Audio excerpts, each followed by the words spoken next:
One more from her on this specific topic reads, what you need to learn is to immediately cut your losers super short and learn good risk management. The winners will take care of themselves. You just need one big winner every 10 or 20 trades. The cardinal sin is never, never, never have a big loser. Okay, so with all of these quotes from Linda Bradford Raschke, the key message of them all is clear. Don't lose your ass in any one trade or trading session, and you'll be all right. Hey, welcome back. Here at the Market Mamas podcast, I cover a wide range of topics from the intricacies of day trading to mindset mastery and psychological growth, with the goal of the conversations being next level growth for all of us. My name is Becky, and I'm a US-based futures day trader from the Pacific Northwest. My trading experience includes trading stocks, options, crypto, and futures, with both trading a personal account as well as with prop funding companies. Over time, I found that I most enjoy the fast-paced world of intraday futures trading, so that is my primary day trading focus now. Thank you for joining me on the Market Mamas podcast today. Okay, I love trading so much, but seriously, I do. And I thoroughly enjoy soaking up wisdom from more advanced traders than myself that I can assimilate into my own growth as a trader to make me even better. As I'm now finding success as a day trader, I swear it makes me crave even more wisdom, guidance, and habits that will serve the future wildly successful trader in me now. I want to understand as much as I possibly can to maximize my ability to capitalize on what Miss Market abundantly offers every day. So, it is in pursuit of that goal that I am creating episodes periodically that highlight the best from the best in the trading industry. In this Learning from Legends series within the Market Mamas podcast, I am researching and offering up the best tips, words of wisdom, and tangible gems from some of the world's most epic traders. Today is the second episode in that series, and for it, I had to go with a total boss trader, the one and only Linda Bradford Raschke. So for today's episode, we're going to explore the key moments in Linda Bradford Raschke's remarkable trading journey and extract actionable lessons for traders of all levels. To get us started, I'm going to lead with a killer quote from the chapter that featured Linda in the book, The New Market Wizards by Jack D. Schwager. Side note, thank you, Mr. Schwager, for your awesome work with putting together your interviews that you have so well done in your books. They are awesome and really inspiring. I love how you made them. Okay, Linda said, perhaps my number one rule is don't try to make a profit on a bad trade. Just try to find the best place to get out. Okay, my traders, there's so much we can love about this quote. It's a key component in strong risk management by striving to not turn a losing trade into profits, but rather just recognize that if it turned against you, that this trade, it wasn't the trade that you wanted when it turned against you. Thereby, it is no longer the setup that you intended. So then a very logical plan for managing it is to use patience and then get out as soon as it bounces back some towards near your entry price. But no matter what, you don't try to hold it for a profit when it's showing you that it didn't work. When the trade pushes you into a loss, your number one plan ought to be account preservation and shutting her down. This market is abundant and there will always be new opportunities to capitalize, especially if we are not holding losers that are causing any sort of brain fog carryover. Let me tell you more about this powerhouse trader so you can see and feel why she has lasted 45 years so far in this business. Okay, so where did Linda come from? Well, her life in trading began in 1981 when she started as a floor trader in the equity options at the Pacific Coast Stock Exchange in San Francisco. Later, she moved to and traded at the Philadelphia Stock Exchange. How she got her seat at the Pacific Coast Stock Exchange story is pretty cool, though. She took a job after college that was just a few blocks from the exchange and had some time before her work shift each day. So she literally just started hanging around there and meeting people, asking questions and soaking up knowledge, building relationships, learning options, and realized that all types of people could do it. Young, old, formerly educated or not, all cultural backgrounds. Anyone was there. And when she got an offer to be backed for a seat on the floor or head off to business school, it seems like she was already hooked on trading at that point and just went for it. I just absolutely love that curiosity and openness to try something so crazy and intriguing, but not at all guaranteed for success. She definitely had youth on her side, but still, I think that is a hallmark personality trait of successful traders, that faith in the potential and the willingness to explore and learn and figure it out. As Linda has progressed through her trading career, she really has had a tremendous amount of experiences within the trading industry. In 1982, she became a registered commodity trading advisor, or CTA. Throughout the 1990s, Linda became the principal trader for several funds. In terms of written work, in 1995, she co-authored the book Street Smarts, High Probability Short-Term Trading Strategies, written with Lawrence A. Connors. And then in 2019, she published Trading Sardines, Lessons in the Market from a Lifelong Trader.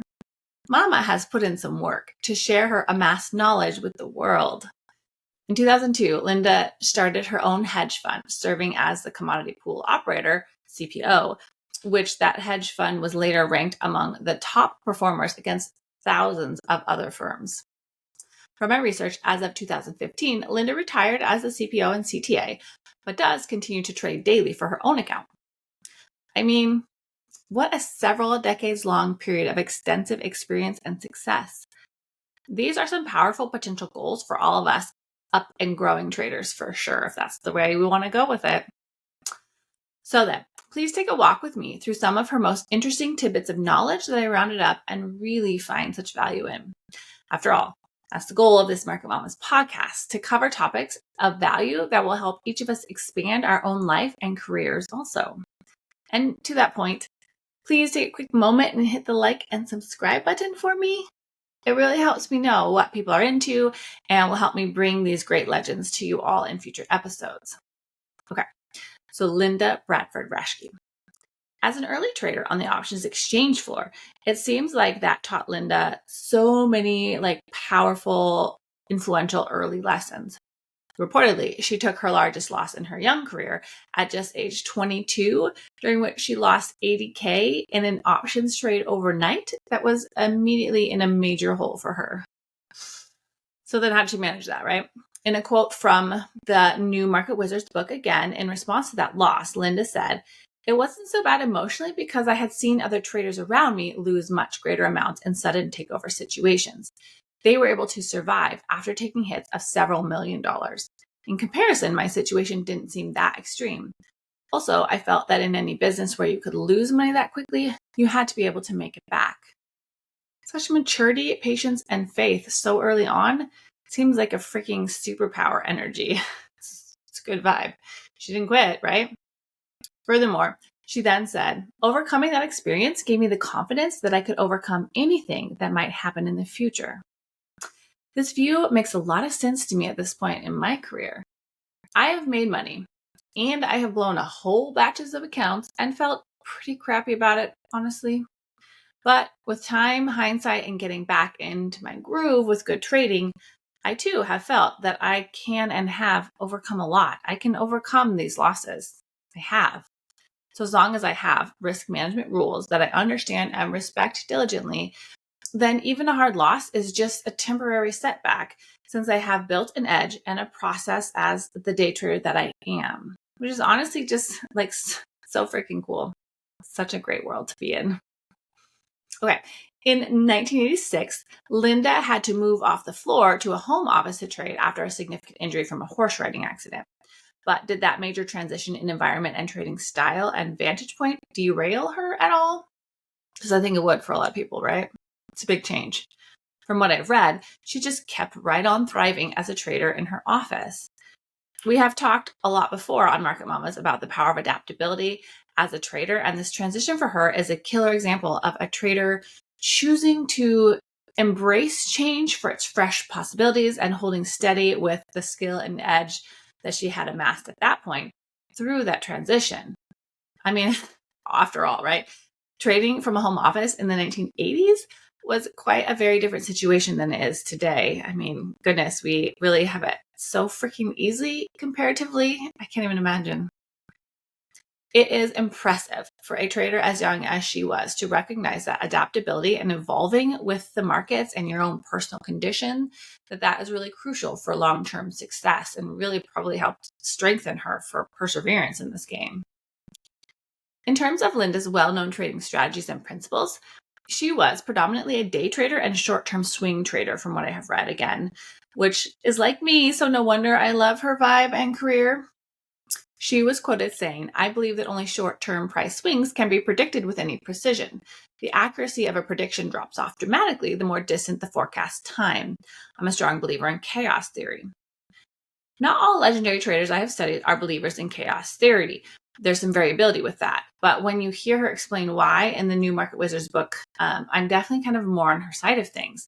Chaos theory, in general, it revolves around the science of surprises, the nonlinear and the unpredictable. It holds that we should expect the unexpected and to stay lighter on our feet and never stay too hung up on an outcome that could not actually truly be predicted. So that kind of fits with trading, right? You have to be very nimble. Now, I think this is true not just as much now, just as much as ever, because as day traders, random events happen in the world that can truly cause significant and unpredictable moves that really could harm our trades if we aren't always kind of planning in some way to be protected in such instances with a smart protective stop order. Now, in terms of her trade hold time, I imagine that has varied quite a bit probably throughout her career. Little snippets that I've gathered, I'm sure she's flexed with that. But when she was interviewed for the New Market Wizards book in 1992, she stated, "To me, the ideal trade lasts 10 days, but I approach every trade as if I'm only going to hold it for 2 or 3 days." This, again, illustrates her flexibility with price action and non-attachment to a set outcome, which seems like it would be undoubtedly lead to less disappointment and more peace as a trader by not insisting that anything go any certain way, or else it just won't have been a success. Also, regarding trade management, Linda has said that I am also a firm believer in predicting price direction, but not magnitude. I don't set price targets. I get out when the market action tells me it's time to get out, rather than based on any consideration on how far the price has gone. You have to be willing to take what the market gives you. If it doesn't give you very much, you can't hesitate to get out with a small profit. That's so freaking wise. Holding for the moon when you've already taken the highest probability piece of a trade and are beginning to see signs of fatigue, or holding a trade even when there are multiple warning signs that it just isn't working, those both are really not sustainable choices for trade management. Similarly, she also said, never be greedy. It's okay to leave money on the table. If you can't get in at a favorable price, let the trade go and start looking for the next trade. This peaceful and abundance-based approach to trading has likely seriously served her as a trader.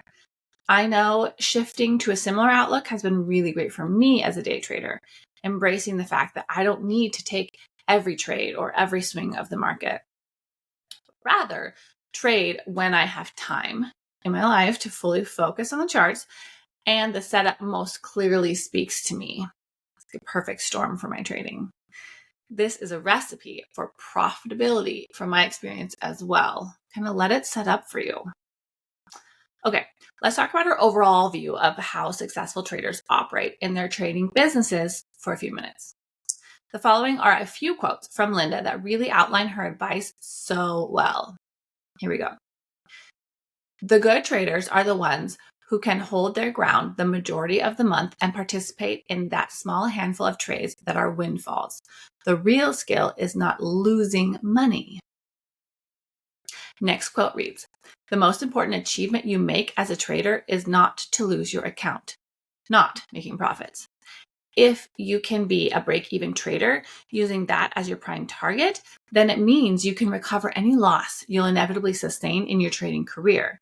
If you can keep your account safe, then you'll eventually make money in the markets." Ugh, so good. She's so right. One more from her on this specific topic reads, "What you need to learn is to immediately cut your losers super short and learn good risk management. The winners will take care of themselves. You just need one big winner every 10 or 20 trades. The cardinal sin is never, never, never have a big loser." Okay, so with all of these quotes from Linda Bradford Raschke, the key message of them all is clear.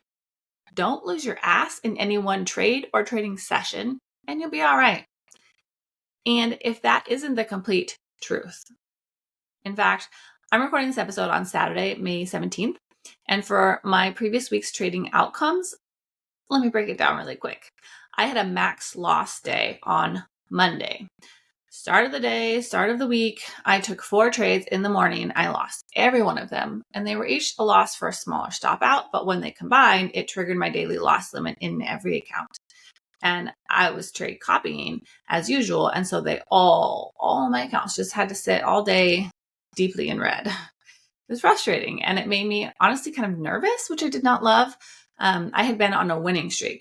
And so then I was like all up in my head that day. Am I losing my edge? Can I get back in sync? What did I do so wrong today? That evening, thankfully, I had a helpful conversation with my mentor, and he reminded me that I was fine. I was solid. I respected my daily loss limit. I didn't skirt my rules on that. And I did not engage in any more revenge trading, and that every trader will have losses. Days where we just can't get in sync with miss market and need to walk it off are a big part of being a trader. It's you can't skip it. My accounts were safe even after a max loss day. I have it set so that they will be. It stings, but it's survivable, right? What happened the rest of my week then? All green. The biggest win of the week was honestly the very next morning, and that overshadowed the max loss day that I had on Monday, and I was already green on the week by 7:15 a.m. Tuesday morning from that Tuesday trade. I mean, that's that, right? I didn't lose my shit over the loss, and I didn't fight with Miss Market after the loss on Monday and got deeper into significant losses, right? I walked, I refocused, I got back in sync with my process and patience for my setups, faith in myself, knowledge that I've been showing up and putting in the work for years. And then the rest of my week also ended green, and I closed out my week Friday with a very solid outcome and payout requests placed across different platforms. Like, the week ended great because I am like dedicated and consistent with how I show up and my process. Linda's advice, in my opinion, is spot freaking on like this. Just don't lose your ass on the charts in any given tilt opportunity, and you'll be okay. Do what you need to do to let losses go from your mind as quickly as possible so you can hold steady, For me, at least, this was not innate in who I was when I started to learn trading. I've had to learn it, and clearly I'm still learning it. But the better I get at this literal situation, the more successful I'm becoming as a trader. So that's the cool part of my evolution. Okay, now we're on those damn losses that we all have to take as traders, right? As is the game that we are operating within. Linda had furthermore been quoted saying, "Expect and accept losses gracefully. Those who brood over losses always miss the next opportunity, which more than likely will be profitable." And then she also said, "Have you taken a loss? Forget it quickly. Have you taken profit? Forget it even quicker. Don't let ego and greed inhibit clear thinking and hard work." Goodness, do I love these sentiments and views on the L's and the wins. Aim for neutrality and process is what I read. As traders, wins and losses are just our transactions. They are what a day will look like, what a week will look like. We shouldn't get too emotional on any of it if we can avoid it, as it all has to be expected, and we need to keep our eyes forward. Remain steady, stable, focused on our edge, and showing up for the continued effort to maintain and evolve our edge as appropriate day to day. This is such an example to follow. It's the professionalism that sets traders apart from gamblers.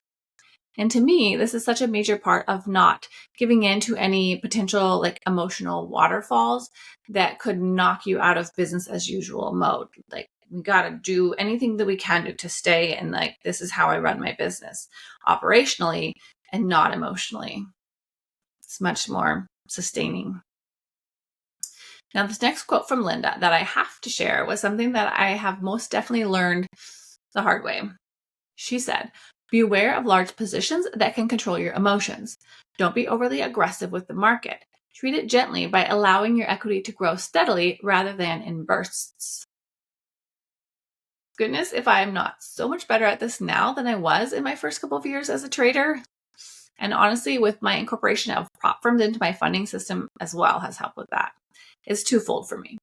When I was trading my personal money early on, I loved the big wins so much, and I am quite sure early on that they fed my ego in the worst way. And similarly, big losses would throw me into, I swear, like a mini depression every time. Those emotional swings were terrible. As I've grown as a trader, I also transitioned to trading my futures accounts, trading those with prop funding companies. I use Top Step and Bullinox now, and I copy my accounts within both. Now, for anyone who also copies their trades, you know each trade is then multiplied in terms of overall take home. The deeper I got into copying world, then the payout phase, the more I felt and kind of understood this opportunity and how to make it work. I can make a $500 trade execution in one 10-minute early morning trade. If I'm copying that to 10 accounts, boom, that is a 5K morning. When I consider the math, $500 alone is great. 5K for one morning, that's incredible.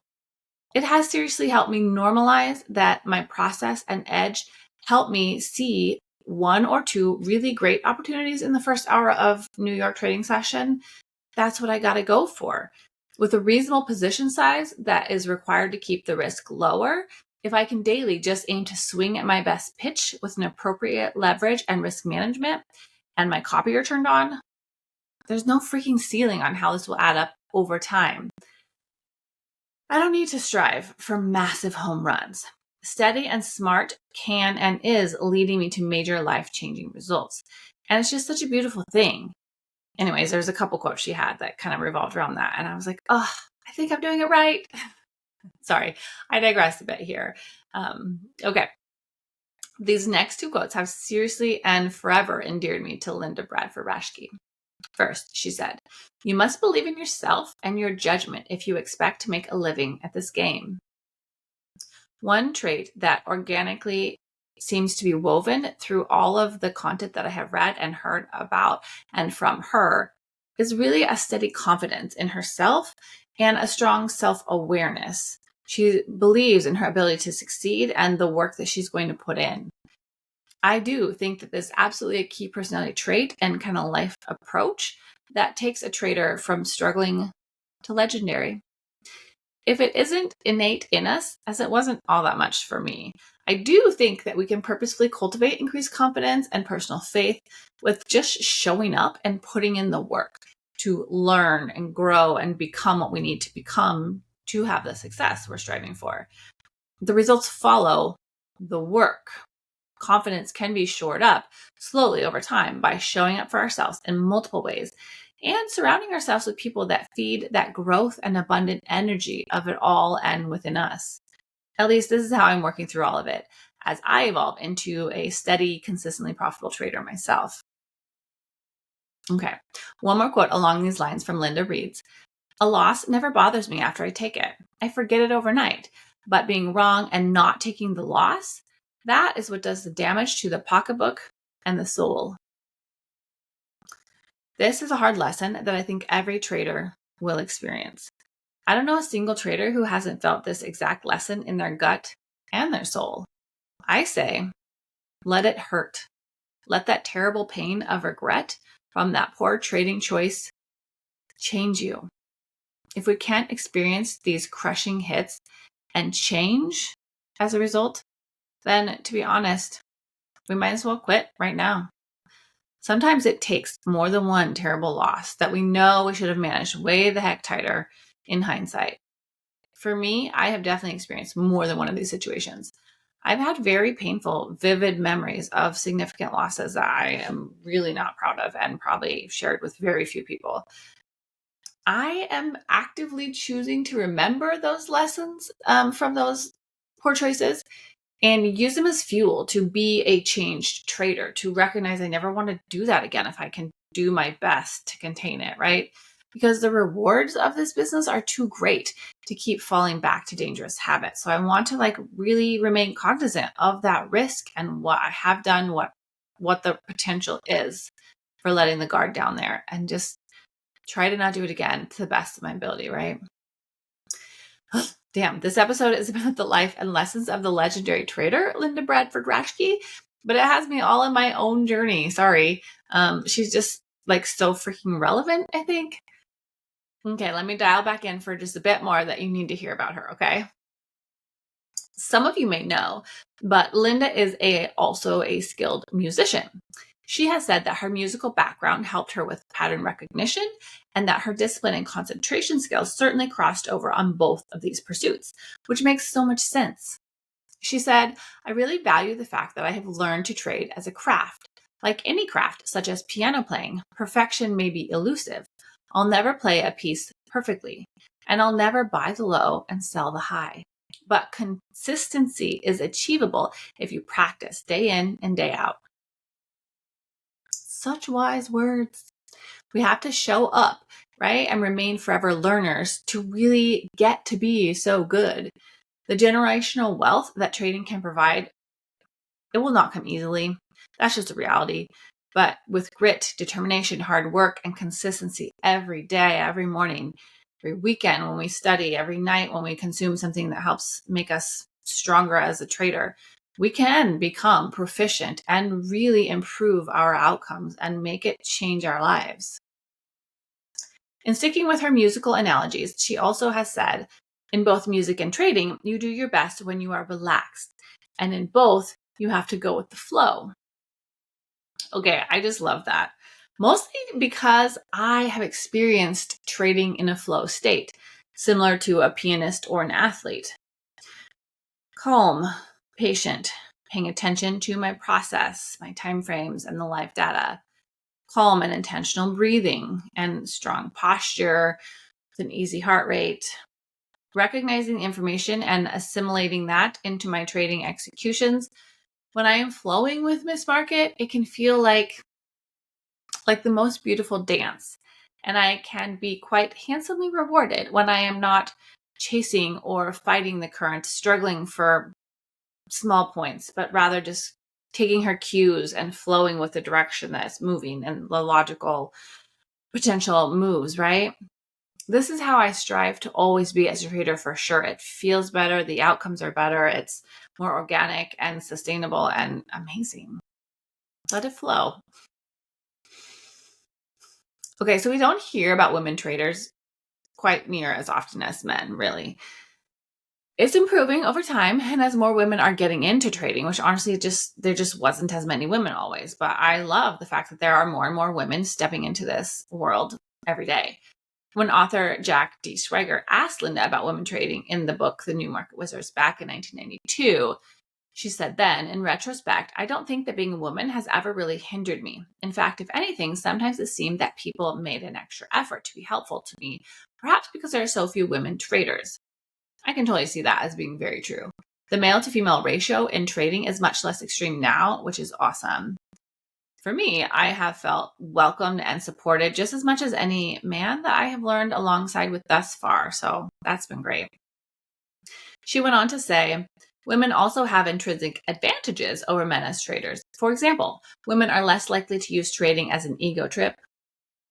They aren't prone to making the macho type trade, putting on a large position with the intent of feeling a sense of power or moving the market, which I have seen lead to the financial ruin of a number of male traders. It's a fair point. Men and women have many subtle and not so subtle differences. That's just, who we are, right? Genetics. But in trading, I don't think success needs to be graded based on gender. It's about outcomes. It's about P&L. It's about risk management and rules and process and understanding the market. And in that department, Linda is a leading trader in any room. When asked what advice Linda would offer to novice traders, one thing she said was, understand that learning the market can take years. Immerse yourself in the world of trading and give up everything else. Get as close to other successful traders as you can. Okay, I like real talk. I really appreciate when people don't sugarcoat shit and waste my time. This is a prime example of that. I'm sorry, but I'm not sorry. This is very rare for traders to become great in just a year or two. You are a learner for years before any one of us really has a strong, solid, but flexible, repeatable system that can cross over multiple market conditions reliably. The work is required. The time, the experience, the effort, the losses is required. For the life-changing financial outcomes, the work is required for many years. Surrounding yourself with strong mentors and traders, I also feel is extremely beneficial for the required growth as well. It's a definite boost in your time frame if you can have that kind of support around you, I think. I just love how honest she is with this advice. It's perfect. Let's be frank, right? We don't need to beat around the bush. One last killer quote from Linda Bradford Raschke that I have to give you, again from the New Market Wizards book, is: a trader is someone who does his own work, has his own game plan, and makes his own decisions. Only by acting and thinking independently can a trader hope to know when a trade isn't working out. If you ever find yourself tempted to seek someone else's opinion on a trade, that's usually a sure sign that you should get out of your position. For me, I read this as we all should work our asses off to have an edge and trade it based on how we see and understand Miss Market. If a trade is making me nervous and I'm considering phoning a friend to bounce it around before I decide how to manage it, then I no longer believe in my trade, and it likely means that I should just cut it and move along. Miss Market is abundant, and there will be so many more opportunities that likely will look and feel better. So just go with that and learn to trust your own instincts as you trade and you develop your system, right? I love it. A lot of these quotes, some of them, maybe less than half, were from that New Market Wizards book that was from 1992. And like I said, she is still a trader and she is still out there in current media, which is amazing. Maybe one day she'll be a guest on my show.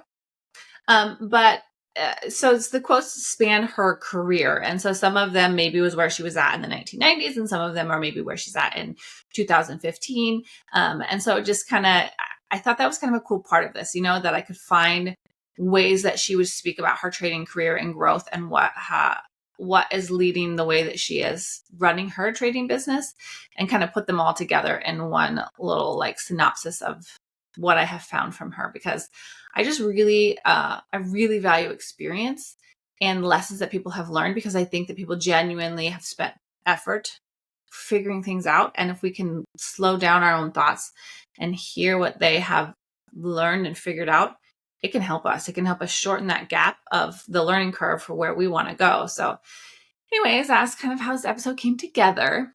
Linda Bradford Raschke, she's a legit trading legend. She has presented her research and lectured on trading for many globally recognized authorities, even, including the Managed Futures Association, American Association of Professional Technical Analysis, International Federation of Technical Analysts, Market Technicians Association, and Bloomberg. She has taught professional and bank traders in over 22 different countries. Over the years, she has been featured in several financial publications, radio, and financial television programs. I'm just so impressed with who she is as a trader and her impact on the trading industry over many years. At present, Linda is still a trader for her private operations, which is such an impressive life that she has led. The goal of this Market Mamas episode was to provide an overview of Linda's life and trading wisdom, sharing my favorite valuable lessons and quotes for anyone interested in the world of trading, as I am madly in love with. She is a phenomenal trader that I really appreciate learning more about for this episode. If you found value in this episode, please like and subscribe to my podcast and leave a comment on your favorite legendary trader, because I am going to bring more of these episodes to you guys, and I want to learn with you. I want to learn what you have learned and help grow all of us. I'm excited to create more episodes just like this one in the future that feature the lives and wisdom of those traders much farther along in their experiences than myself. There is so much we can learn from those that have come before us. I really believe that. Thank you all so much for your time, and happy trading, and take care, everyone. Thanks for being here. Bye.